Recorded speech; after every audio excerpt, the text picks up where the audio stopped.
Assalamualaikum warahmatullahi wabarakatuh. Waalaikumsalam Waalaikumsalam warahmatullahi warahmatullahi wabarakatuh. Waalaikumsalam warahmatullahi wabarakatuh, Pak. Hari ini kita melanjutkan materi manajemen ya, terutama manajemen bidang teknologi informasi. Materi sudah saya upload ke Google Classroom, silakan dibaca, dan juga e-booknya yang terkait dengan project integration ya, manajemen integration project ya, atau integration management project ya. Nah, kita akan membahas seperti itu. Kemudian saya akan share.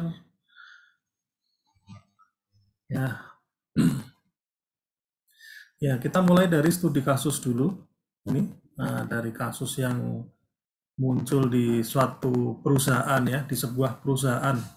Namanya perusahaan apa ini ya? Perusahaan di bidang biotek ya, bioteknologi. Jadi ada seorang karyawan, seorang software engineer yang sebelumnya bekerja di bidang lebih banyak bekerja di bidang teknikal ya, teknikal atau hal-hal yang bersifat teknis ya. Kemudian karena kepandaiannya dia diangkat menjadi seorang project manager. Nah, project manager ini mengkoordinir pekerjaan yang berkaitan dengan pengembangan proyek NextGen. NextGen DNA sekuensial. Jadi dalam dunia bioteknologi itu ada istilah salah satunya adalah DNA sekuensial atau pemetaan DNA mapping ya. Jadi zaman sekarang itu berbagai ilmu sudah berkolaborasi dengan dunia IT, termasuk dunia DNA ya. DNA Anda kan sudah tahu ya, deoksiribonukleik acid ya. Jadi bagian paling kecil ya dari susunan suatu makhluk hidup, yang mana DNA tersebut memberikan suatu sifat tertentu pada makhluk hidup ya. Misalnya rambutnya hitam, kulit coklat, itu ada DNA-nya ya. Kalau DNA orang Asia ya kulitnya coklat, rambut hitam dan sebagainya. Nah, si Pak Nick Carson ini diberi tugas untuk mengkoordinir pekerjaan pembuatan perangkat keras untuk pengurutan DNA. Nah, dalam konteks proyek ini ya, banyak perusahaan yang di bidang bioteknologi ini berlomba-lomba untuk membuat mesin yang sama, yang serupa ya. Nah, mereka berlomba-lomba untuk membuat mesin yang lebih canggih ya, lebih efisien dan lebih murah ya. Apabila nanti softwarenya dijual itu lebih murah gitu ya. Karena kemurahan suatu teknologi itu kan juga merupakan kelebihan ya, bisa untuk diunggulkan ya gitu. Kemudian proyek ini sudah berjalan selama 3 tahun dengan sebelumnya ya. Nah, sebelumnya proyek ini berjalan selama 3 tahun dengan 3 manajer proyek yang berbeda. Nah, kemudian Nick ini menjadi yang keempat ya. Dulu Nick seorang software developer. Kemudian dalam penugasan ini CEO meminta melakukan hal-hal yang terkait dengan pengembangan tersebut serta mengirimkan versi pertama produk dalam 4 bulan. Diberi waktu 4 bulan. Diberi waktu 4 bulan dan 9 bulan untuk versi launchingnya ya, versi produknya yang terjadi. Seperti itu. Nah, kemudian si Nick Carson ini orang yang cerdas, ya baik, energik ya, good attitude ya. Latar belakang teknisnya juga baik, oleh karena itu dia dijadikan sebagai project manager. Kemudian Nick mulai mengembangkan proyek tersebut serta menganalisis adakah kelemahannya dan sebagainya. Kemudian dia sudah di bulan keempat ya harus laporan ya, seperti itu. Tetapi tak disangka ya, para CEO atau pimpinan tinggi di perusahaan tersebut, tepat Nick sebagai project manager, nggak senang ya. Kenapa kok nggak senang? Karena Nick ini hanya fokus kepada proyeknya, gitu, hanya fokus pada programnya ya dan sebagainya. Padahal sebagai seorang manajer dia harus mengelola tidak saja hal-hal yang bersifat teknis, tapi juga hal-hal yang bersifat non teknis, terutama hal yang komunikasi. Nah, ini. Jadi ini mengeluh ternyata para CEO itu mengeluh ya, top puncak pimpinan mengeluh. Kok ini seperti ini gitu ya, pekerjaannya seperti ini. Nah, Nick sendiri merasa bingung loh, saya kan sudah melaksanakan tugasnya ya, gitu. Nah, terus apa pasalnya, kenapa kok Nick dicemberutin oleh pimpinannya? Nah, ini karena Nick lebih banyak berperan sebagai seorang software engineer ya, bukan seorang manajer gitu. Nah, pada pertemuan yang lalu kita tahu ya, mempelajari bahwa sifat yang harus dimiliki oleh seorang manajer ya. Nah, diantaranya apa? Komunikasi. Oke, kita lanjut ke slide berikutnya. Nah, inilah esensi dari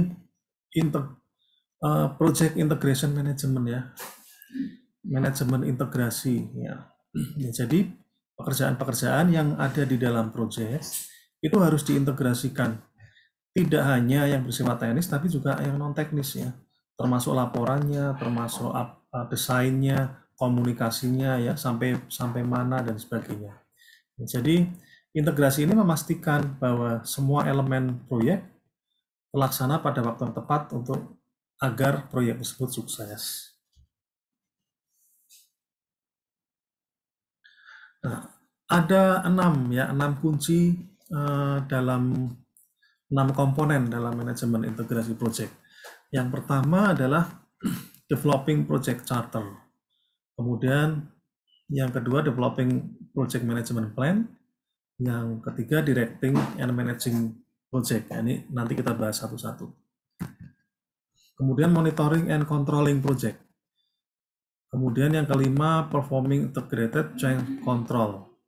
Kemudian yang terakhir ya menyelesaikan project ya, closing the project atau tahapan yang sudah dilaluinya. Nah, kalau diringkaskan kira-kira seperti ini ya, dimulai dari initiating, nah, proses, develop project charter, kemudian outputnya apa? Outputnya adalah project charter. Nah, nanti seperti apa sih project charter? Nah, nanti kita lihat contohnya seperti apa. Kemudian planning. Ya, planning itu perencanaan yang initiating ini menunjuk orang ya, menunjuk orang serta memberikan legalitas terhadap orang yang ditunjuk. Kemudian melakukan suatu perencanaan, kemudian melaksanakan, kemudian monitoring dan controlling. Setelah itu closing ya, selesai. Project dari sini sampai sini selesai ya. Project dimulai, project finish. Nah, ini kira-kira 6 tahapan yang biasa terjadi di dalam manajemen project. Nah, Nick ini tidak memahami seperti ini ya. Dia taunya hanya mengeksekuting saja, eksekusi ya, karena memang latar belakang dia seorang software engineer ya. Ya mungkin karena keterbatasan pengetahuannya dia belum sempat belajar menjadi seorang manajer, hanya fokus di executing. Oke, kita lanjut dulu. Nah, ini kunci integrasi dalam manajemen proyek yang 2, komunikasi dan relationship. Komunikasi itu ya kita berinteraksi dengan orang lain ya. Mendengarkan itu termasuk berkomunikasi ya. Kalau Anda menyatakan pendapat, memberikan informasi, memberikan advice dan sebagainya, itu adalah komunikasi. Memberikan sharing dan sebagainya itu komunikasi, termasuk komunikasi yang sifatnya pertemanan ya, itu komunikasi juga. Tetapi mendengarkan pun juga termasuk bagian dari komunikasi. Bagaimana Anda menjadi seorang yang pendengar yang baik ya, apabila anak buah Anda sedang memberikan informasi kepada Anda, itu juga memerlukan suatu keterampilan ya untuk mendengarkan, baik dari sisi kesabaran maupun dari sisi bahasa tubuh ya gitu. Kalau dengarkan orang bicara ya bahasanya yang antusias ya, bahasa tubuhnya yang antusias. Kemudian relationship, nah hubungan ya, communication relationship, nah di sini ada ini dua hal yang tidak bisa dipisahkan. Berhenti dan dengarkan. Nah, kemudian paksa dirimu untuk mendengar, ya. Terbuka ya dan jujur dengan rekan kerja. Kemudian memberikan perhatian terhadap ini bahasa tubuh ya, biasanya non-verbal ya, gitu. Be in here and now, keep an argument relevant, don't bring up, jangan bawa-bawa masa lalu ya, gitu. Kalau berdiskusi atau misalnya berdebat, misalnya mempertahankan pendapat ya, gunakanlah data, ya. Gunakanlah argumentasi yang logis ya, tidak memaksakan diri, tetapi kita memaksakan dirinya ya berdasarkan dengan data-data dan logika yang bisa diterima gitu. Nah, kesalahan apa yang dilakukan oleh Nick? Nah, lihat slide kedua yang tadi ya, studi kasus tadi ya. Ya itu tadi sudah dijelaskan ya. Nick belum memahami fungsi dari manajemen integration project. Nah, strategic planning and project selection ini judul sengaja tidak saya ini terjemahkan ya, supaya Anda bisa membaca di e-booknya itu step-stepnya ya, bahwa kalau di subbab strategic planning and project selection isinya ini gitu ya. Jadi dalam dunia bisnis, strategic planning atau perencanaan strategis itu memprediksi tren masa depan ya, dan memproyeksikan kebutuhan akan produk dan layanan yang baru. Nah ini pentingnya suatu perencanaan ya. Nah, makanya ada nanti dikenal istilah business intelligence ya. Business intelligence itu ya menganalisa ya bisnis ke masa depan seperti apa. Tool-toolnya banyak. Kalau dari sisi teknologi informasi bisa memanfaatkan data warehouse ya, bisa memanfaatkan data mining dan sebagainya.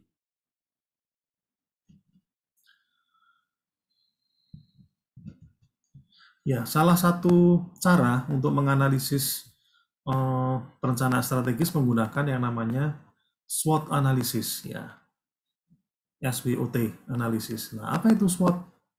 Itu singkatan ya, singkatan dari strength, S-nya ini adalah strength, W-nya weakness, kelemahan ya, O-nya opportunity, kesempatan, threat-nya tantangan. Nah, apa sih maksudnya? Strength, weakness, opportunity, dan threats. Nah, kira-kira seperti ini. Ini kalau dijabarkan secara umum ya. Strength atau kekuatan, sesuatu yang ada di dalam perusahaanmu yang ada dengan baik ya. Jadi ada keunggulan. Nah, mudahnya adalah keunggulan. Keunggulan yang ada di dalam perusahaanmu. Kemudian suatu kualitas yang membedakan dengan kompetitor, dengan pesaing. Kemudian ada juga yang mengatakan internal resource, skill, knowledgeable staff, atau orang-orang yang ahli ya, karyawan ya, staff itu kalau ahli itu bisa jadi sebagai keunggulan terhadap kompetitornya ya. Kemudian tangible asset.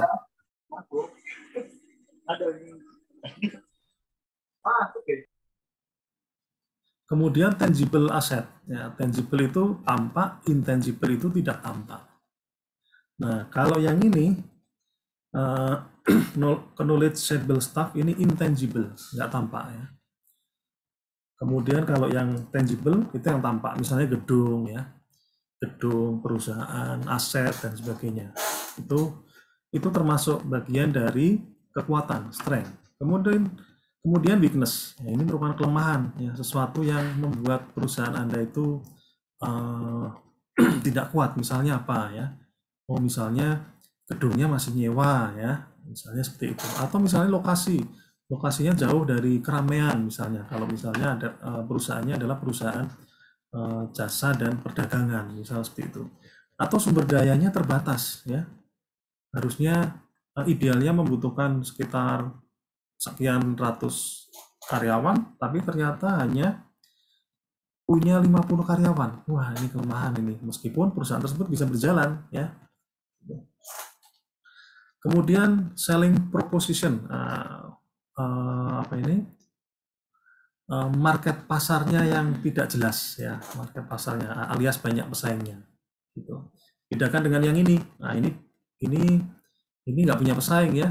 Kualitas yang terpisah dari pesaingmu. Ini kalau diterjemahkan secara bebas adalah keunggulan karena adanya kualitas. Kemudian kesempatan. Nah, ini opportunity. Komputernya sedikit, kompetitornya sedikit. Nah, ini kesempatan ini. Atau misalnya pers, ya, atau sosial media. Nah, sosial medianya, dengan adanya sosial media, maka perusahaan bisa kita promosikan dengan baik. Kemudian T, ya, T ini apa tadi? Trade, ya. Trade, tantangan. Nah, trade ini tantangan. Tantangannya apa? Kompetitornya banyak nih, atau kuat misalnya. Kemudian perubahan regulasi, ya. Peraturan yang berubah-ubah. Nah, ini merupakan tantangan juga. Kemudian pressure dari sosial media, ya. Sosial media, begitu perusahaan Anda diberitakan yang buruk oleh media, ya, baik media massa maupun sosial media, ya sudah, itu merupakan tantangan yang harus dihadapi. Kemudian merubah perilaku customer, ya. Nah, ini merupakan tantangan juga. Suatu misal perusahaan Anda biasanya jual barang yang untuk menengah ke bawah, terus pingin ini segmen pasarnya dinaikkan ke menengah ke atas. Nah, gimana nih tantangannya? Bagaimana caranya? Seperti itu. Nah, ini SWOT, ya. Nah, silakan dicarikan contoh yang mirip, ya, seperti ini. Termasuk di dunia kampus juga sama. Misalnya di strength, ya, Unsada ini kuat di kerjasama dengan Jepang, ya. Kemudian gedungnya ini tangible asset, gedungnya milik sendiri, ya.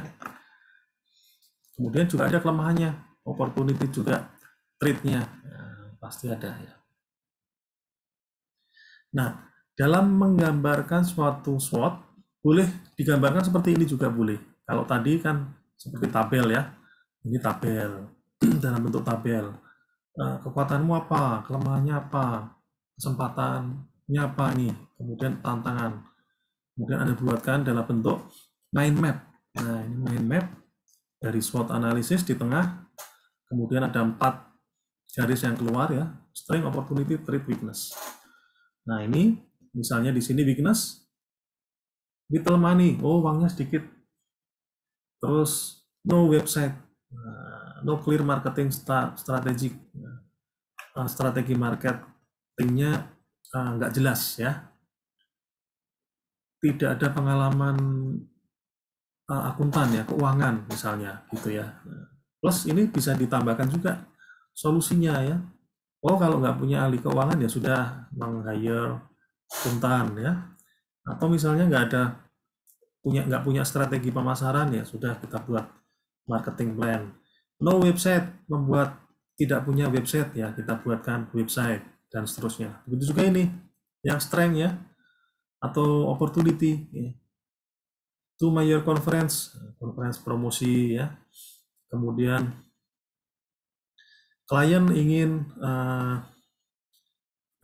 meminta project, ya, mengerjakan project, ya, membuat project proposal. Jadi di sini ada tindak lanjutnya. Ya. Kemudian bagaimana mengidentifikasikan proyek yang potensial, ya. Ini harus dimulai dari atas, ya. Strategi dimulai dari sini, strategic planning. Kemudian baru lebih berfokus di business area analysis. Setelah itu di project planning dan resource allocation. Nah, orangnya ada berapa, tenaga ahlinya berapa, ya, kemampuannya bagaimana, dan sebagainya. Ini masuk dalam resource allocation. Nah, kemudian jangan lupa ini ya, aligning IT with business strategi ya. Menyelaraskan TI dengan strategi bisnis. Nah, ini harus selaras ya antara proyek yang akan dibuat dengan kepentingan perusahaan. Gitu. Kadangkala para manajer pengennya yang tinggi-tinggi, tapi ternyata kemampuan perusahaan tersebut tidak mampu uh, untuk mengikuti keinginan para manajer ya. Otomatis harus di harus direm ya, harus diselaraskan gitu. Nah, contohnya ini ada contoh yang cukup bagus ya. Silakan lebih detailnya di link YouTube ini. Di sini ada contohnya yang pertama ini ya. Dulu PHP, sekarang Android. Ya, misalnya ada sebagai programmer di suatu startup atau perusahaan software engineering. Dulu Anda bisanya PHP, ahli, jago ya.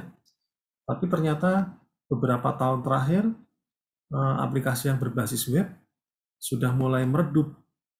Kenapa? Karena orang-orang sudah pingin aplikasi yang berbasis mobile. Ya nggak mau ya. Mau nggak mau perusahaan software engineering tersebut atau software engineer tersebut harus merubah ininya, produknya ya, yang tadinya membuat produk berbasis web, sekarang harus beralih ke produk yang berbasis mobile. Nah, otomatis sumber daya atau resource yang ada di kantornya kan harus mengikuti ya. Nggak tahu caranya gimana, pokoknya harus bisa bikin aplikasi yang bersifat mobile. Entah itu ditrainingkan, entah itu di belajar magang ke perusahaan yang lebih jago di bidang mobile app dan sebagainya. Ya, ini memang pertama harus selaras, kedua juga harus mengikuti tren atau perkembangan IT di luar. Kemudian ada Cinder Justice League ya, silakan Anda ikutin ini beritanya. Kemudian Konami vs Hideo Kojima. Ya, Konami ini perusahaan game ya yang membuat Metal Gear ya. Metal Gear itu dibuat oleh Hideo Kojima. Nah, pada suatu saat Konami ingin meningkatkan penjualan ya, ingin membuat suatu genre game yang lain. Nah, Hideo Kojima ini sebagai seorang programmernya nggak pingin ya, dia pingin bertahan di game-game yang bergenre seperti yang setelah sukses sebelumnya. Nah, di sini tentu timbul konflik ya, perusahaannya pinginnya seperti ini, kemudian para software engineer-nya pengennya seperti ini, nah, maka itu harus diselaraskan gitu. Harus sama-sama tahu ini posisinya ya. Nah, kemudian ada yang namanya best practice ya. Best practice itu praktek terbaik ya. Di sini tentu dalam konteks IT, TI ini sebagai penunjang organisasi. Jadi di era sekarang ini TI sudah atau teknologi informasi tidak semata-mata dianggap sebagai operasional saja, tapi bisa dimanfaatkan sebagai alat untuk menganalisis ya. Alat untuk menganalisis, kemudian untuk memprediksi perkembangan bisnis ya dan lain-lain. Jadi saya kira zaman sekarang kalau perusahaan tidak menggunakan IT ya maka pasti akan ketinggalan.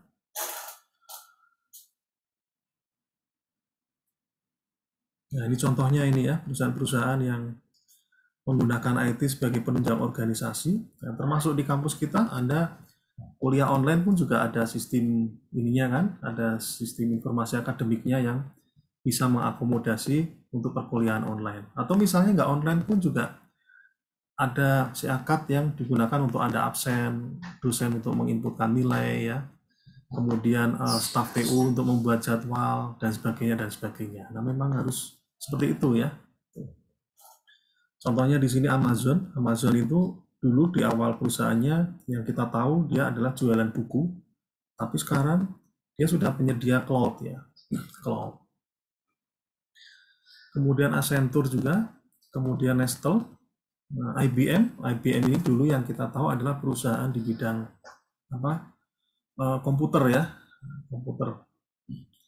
komputer hardware, membuat hardware, tapi sekarang sudah beralih ke jasa dengan apa ini teknologi informasinya sebagai penunjang organisasinya. Macam-macam, banyak sekali. Kemudian metode apa untuk menseleksi proyek ya? Ada 5 ya, secara umum ada 5. Fokus pada kebutuhan organisasi, kemudian mengkategorikan proyek IT, kira-kira proyek yang bagaimana yang cocok ya. Kemudian menganalisa keuangan, punya uang nggak ini ya. Kalau nggak punya uang atau uangnya tidak banyak ya harus disesuaikan yang kebutuhan yang paling utama yang mana gitu. Kemudian menggunakan model pembuatan skor atau menggunakan balance scorecard. Nah, ini contoh menggunakan pembobotan ya, skor pembobotan. Sudah dibuatkan suatu kriteria yang kolom A itu. Di situ ada berapa kriteria? 2, 1, 2, 3, 4, 5, 6, 7 ya. Ada 7 kriteria. Kemudian diberi bobot nih di sebelah kolom sebelahnya di sini. Contohnya yang pertama, apakah mensupport tujuan dari bisnis? Nah, dikasih bobot. Oh ya ya ya ya. Kalau oh ya, misalnya kalau banyak yang kalau memang ini penting ya bobotnya tentu lebih besar ya. Memiliki strong internal sponsor atau apa ini yang membiayai proyeknya. Kemudian customer support, kemudian realistic level of teknologi, menggunakan teknologi yang realistis ya, dan seterusnya.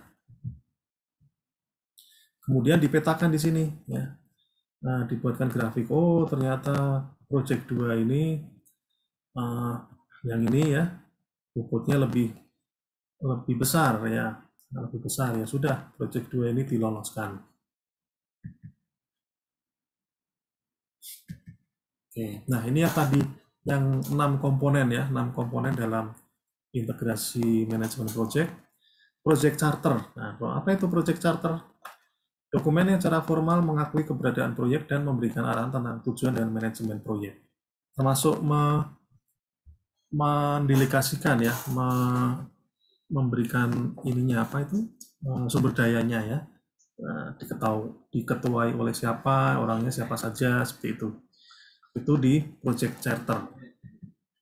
Nah ini contohnya ya, project charter ini contoh project charter, diberi ada judulnya ya, sekian sekian, kemudian tanggalnya sekian ya, dimulai kapan ya, diakhiri kapan ya, tadi 9 bulan ya, Februari sampai November.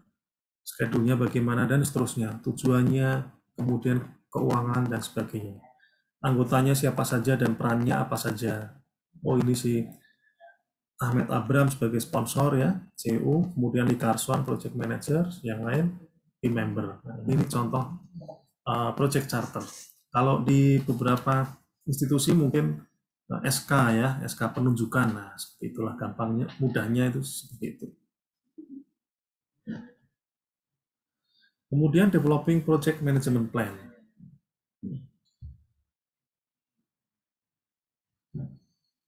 Dokumen yang digunakan untuk mengkoordinasi semua dokumen perencanaan proyek dan membantu memandu pelaksanaan dan pengendalian proyek.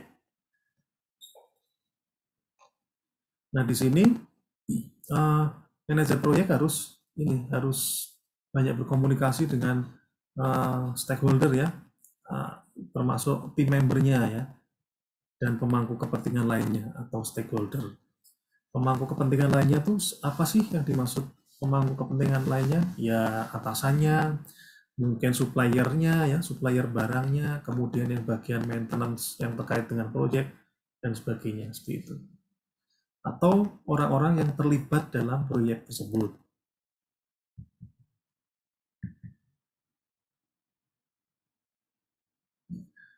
Kemudian directing and managing project work. Nah, ini directing and managing project work. Ini yang kotak di bawah ini saya ambil dari yang slide di atasnya ya, supaya kita ingat ya. Mengkoordinasi perencanaan dan mengeksekusinya atau menjalankan ya. Harus memberikan suatu apa ya, kepemimpinan yang kuat ya, serta budaya yang saling mendukung. Nah, budaya yang saling mendukung serta leadership.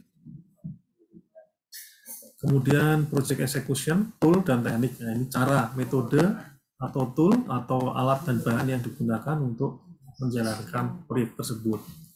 Nah, misalnya perlu tim membernya atau programmernya perlu laptop, ya harus disediakan ya, karena itu bagian dari toolnya ya. Kemudian monitoring and controlling project work. Nah, ini dipantau, diukur, dianalisis ya. Kalau ada sesuatu yang melenceng harus dibenarkan ya, ini harus dipantau. Kemudian performing integrated change control, nah, memastikan bahwa perubahan itu bermanfaat dan proyek tersebut berhasil ya. Nah, ini manajer proyek itu harus tahu ya status perkembangan dari proyek yang sedang dilakukan. Kemudian mengelola perubahan. Ya. Ini termasuk ini ya, termasuk laporan-laporan ke atasan juga ya. Makanya seperti Nick Carson tadi, dia nggak disukai sama CEO, padahal yang menunjuk tahu bahwa si Nick itu pinter gitu ya. Tapi karena nggak ada komunikasi ke atas ya, mereka nggak jadi nggak suka gitu ya. Kenapa? Karena kadang-kala ada bagian lain ya yang ingin mempromosikan dulu ya, atau ingin mengetahui progres tersebut. Nah, itu ternyata tidak dilaporkan oleh Nick ya. Kemudian closing project or fast. Final project ini serah terima ya. Serah terima pekerjaan, kemudian asetnya diupdate.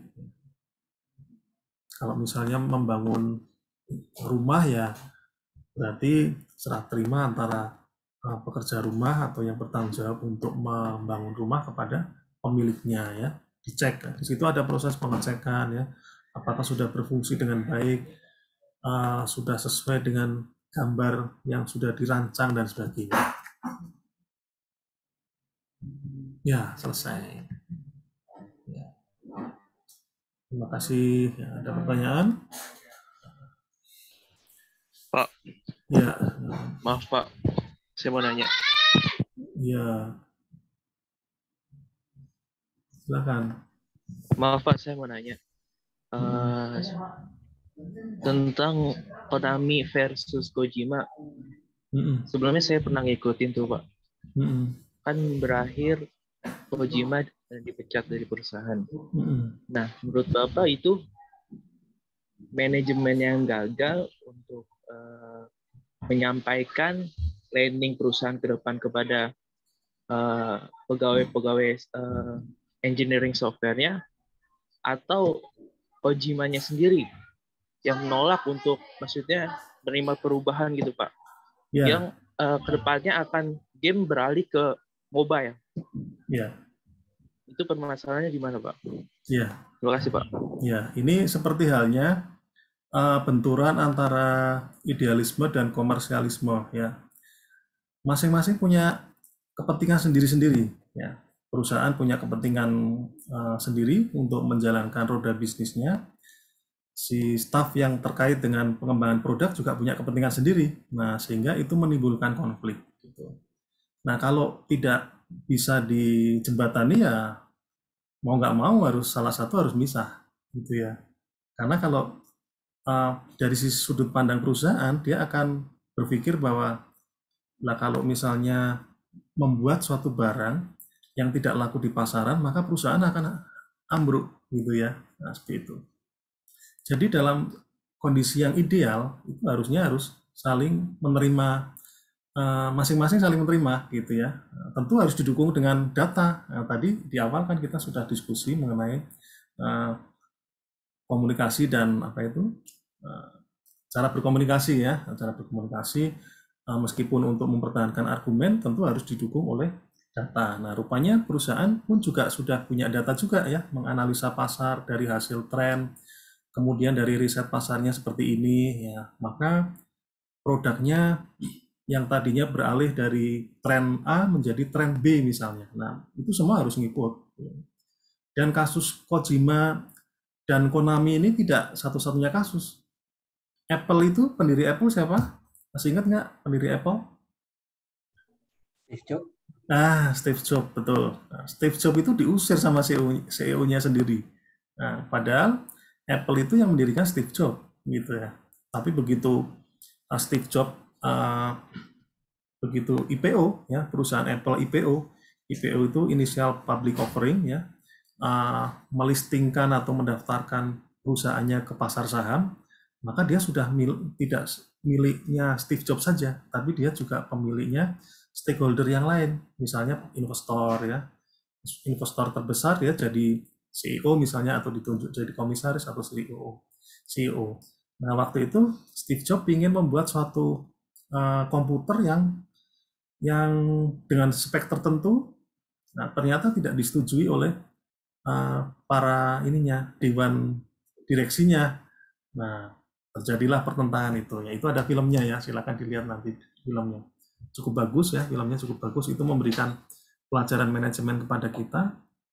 Akhirnya dengan berat hati si CEO tadi meminta untuk Steve Jobs keluar.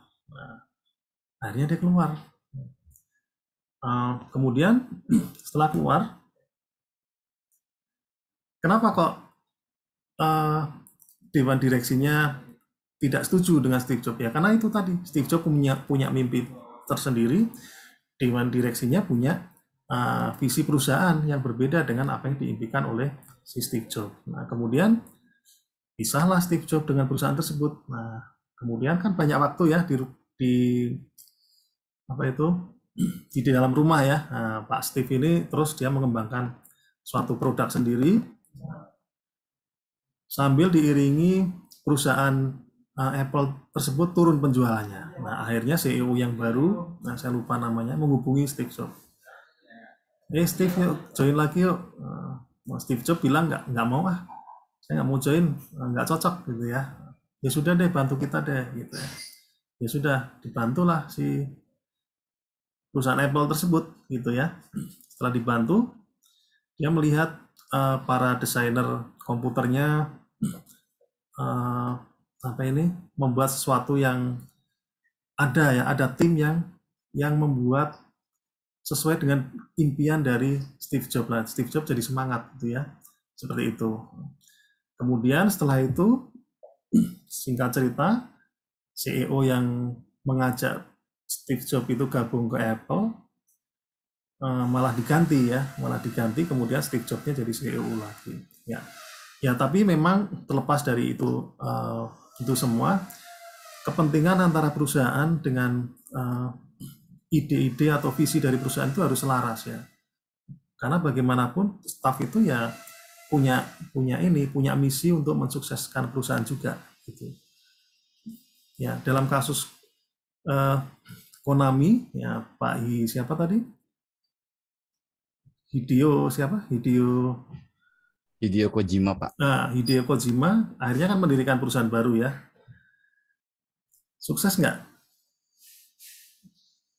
Kayaknya nggak juga ya. Nah, ini kan kenapa ya? Mungkin dari sisi kreativitas beliau hebat ya untuk membuat game. Tapi mungkin dari sisi bisnis ya, dari sisi membaca pasar dan sebagainya, ada orang lain yang juga tidak kalah hebatnya gitu. Jadi ya memang ini memadukan antara dua idealisme itu memang tidak mudah gitu ya. Nah ini harus ada pemahaman bersama. Nah inilah pentingnya keterampilan itu tadi, komunikasi dan relasi ya, relationship. Kita harus tahu posisi kita masing-masing bagaimana. Gitu. Kalau memang Kojima ingin memberikan masukan ya silahkan berikan masukan yang baik. Nah, pasti nanti juga diturutin sama perusahaannya. Ini misalnya ya seperti itu. Ya, itu pendapat saya mengenai Hideo Kojima dan Konami. Dan saya kira banyak yang perusahaan-perusahaan seperti itu ya. Tuh. Ya, itu ya. Siapa tadi yang bertanya? Ahmad Fauzi ya. Ya, ada pertanyaan lain? Jadi Pak, berarti kalau misalnya perusahaan teknologi bagus itu yang punya petingginya mempunyai background IT dan juga background bisnis gitu Pak. Apa lebih perusahaan itu apa lebih bagus? Jadi kan lebih mengerti gitu. Nah, Bisa gini. di mixing. Betul, ya. Kalau Anda sebagai seorang IT engineer, memahami suatu proses bisnis itu merupakan suatu keuntungan lebih. Nah, itu yang lebih baik gitu ya.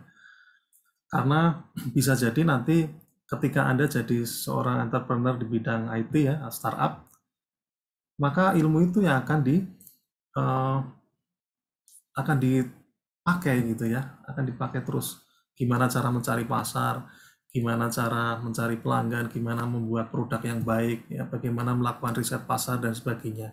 Seperti itu. Jadi perpaduan antara kemampuan IT dan kemampuan bisnis itu memang harus diasah ya, seperti itu. Karena bisa jadi nanti misalnya Anda pinter programmer, masuk ke startup, kalau misalnya ditawari jadi manajer nih misalnya, maka ilmu programmernya mungkin akan bergeser ya, menjadi ilmu manajerial yang Anda pakai, yang Anda banyak gunakan, seperti itu.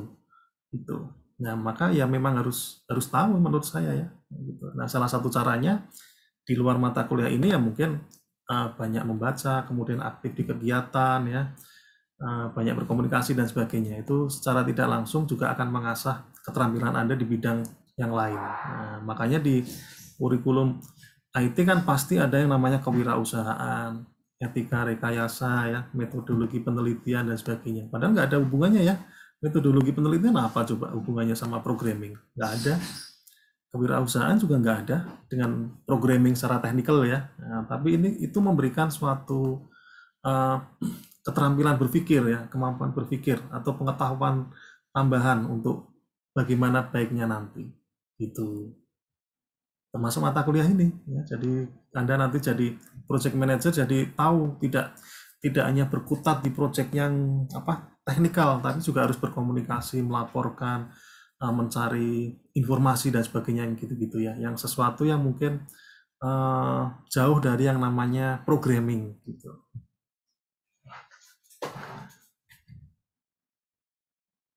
Terus milih mana? Jadi programmer apa fokus di manajemen? Ya tergantung Anda. Kalau Anda ingin jadi fokusnya di manajer ya tinggalkan jadi programmer, sekolah di manajemen. Tapi kalau Anda ingin dua-duanya, ya belajar dua-duanya. Meskipun mungkin fokusnya agak berbeda ya, karena passion Anda di programming, tetapi pengetahuan mengenai kewirausahaan dan manajemen juga harus diketahui juga gitu. Nah, ini yang disebut versatil ya, versatil. Jadi versatil itu lebih di atasnya spesialis ya. Jadi versatil ini orang yang ahli, yang spesialis gitu ya, ahli di bidang tertentu, tapi juga bisa mengkomunikasikan kemampuan keahliannya, gitu ya. Jadi jangan berpikir bahwa saya kan programmer, saya harus pakai kacamata tebal, rambut gondrong, kemudian nerd, pendiam, duduk di pojokan, begadang dan sebagainya. Itu udah masa lalu ya. Masa sekarang itu ya Anda jago programmer, perlente, rapi. Nah, tapi kalau ngomong masalah cara menerangkan bikin program, jago juga ya. Artinya Anda punya kemampuan komunikasi yang baik. Anda disuruh memimpin teman-temannya, jago juga. Kenapa? Karena Anda sudah terlatih biasa di kelas, diberi tugas kelompok misalnya dan sebagainya, dan seperti itulah ya, kira-kira seperti itu. Gitu ya. Nah, silakan itu diasah, mumpung masih jadi mahasiswa, masih boleh melakukan kesalahan. Ya, kalau Anda udah kerja nggak boleh Anda melakukan kesalahan. Kasih tugas harus benar, ya. Kalau kesalahan ya diomelin, gitu. Itu ya. Apa tadi? Abdullah Farhan. Iya nggak Denis? Nah, Denis nih kalau berbuat salah di pekerjaan pasti dijewer sama Pak bosnya ya. Iya, Pak. Iya, makanya mumpung kita masih ada waktu untuk belajar, masih muda, banyaklah berbuat kesalahan dalam konteks yang positif ya. Gitu. Ada lagi? Oke, kayaknya nggak ada ya.